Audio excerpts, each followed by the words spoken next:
In the ancient land of Kapondo Nyam, the earth remembered every step of its kings. Here ruled King Ayo Kambale, the lion who never bowed to any man.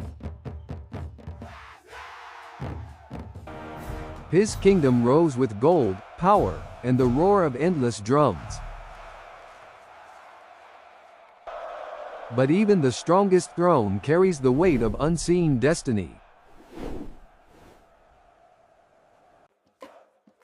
And beneath his glory, silence waited for its moment to speak. One day, a stranger entered the kingdom without fear or weapons. A stranger entered the palace gates, walking slowly, calmly, as if the power around him meant absolutely nothing.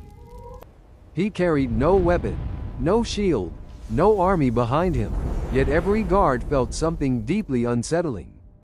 Silence followed him, heavy and unnatural, spreading through the hall like a warning no one could understand. And when he finally stood before the king, even the air itself seemed to wait for what he would say.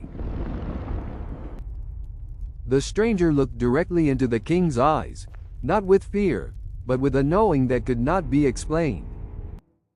It was as if he saw beyond the throne, beyond the crown, into something the king himself had never faced. The torches flickered, the wind shifted, and the calm of the room began to break under something unseen. Even the sky responded, dark clouds forming, as if the world itself had begun to listen. Before the next full moon rises, your time will end, and no power you hold will be able to stop it.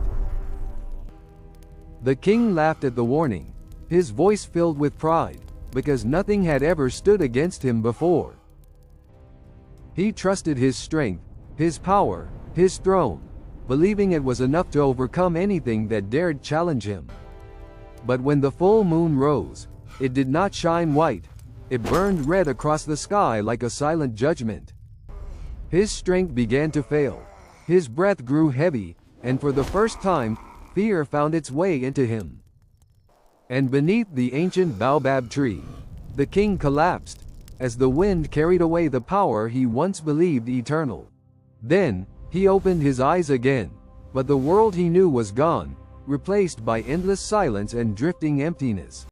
There was no sky above him, no ground beneath him, only a space where time itself no longer moved. He floated alone, without power, without a crown, without the identity he once held so tightly. And then the voices came, rising from the darkness, voices he had forgotten, but that had never forgotten him. A world where nothing could be hidden, where every action returned, and every truth demanded to be seen. They appeared before him, one by one, not as shadows, but as the lives he had ignored in his reign. The weak, the unheard, the forgotten, all standing now with a presence he could no longer deny. Every moment he chose power over compassion, now stood before him without mercy or silence. There was no throne here, no guards, no distance between him and the truth he once avoided. And for the first time in his life, the king lowered himself and knelt before something greater than power. When the sun rose again over the kingdom, the world continued, but something was no longer the same. The throne remained empty, untouched, waiting for a king who would never return the same way. The people searched, they whispered, but no answer came to fill the silence left behind. Days passed, then weeks, and still the kingdom stood without the ruler it once depended on. Until one morning, a quiet man walked through the gates, unnoticed, carrying nothing but a new life. Barefoot and unrecognized, he stepped into a life far from the throne he once commanded. He worked under the sun, his hands no longer giving orders, but sharing in the labor of the people. He carried water, lifted burdens, and stood beside those he once would have ignored. He listened, truly listened, to voices that once would never have reached his ears. Power had left him behind, but in its place, something deeper had begun to grow. The kingdom spoke of the king who vanished, his story turning slowly into legend over time. They wondered what had taken him, what force could remove a man so powerful. Stories grew, each one different, each one trying to explain what no one truly understood.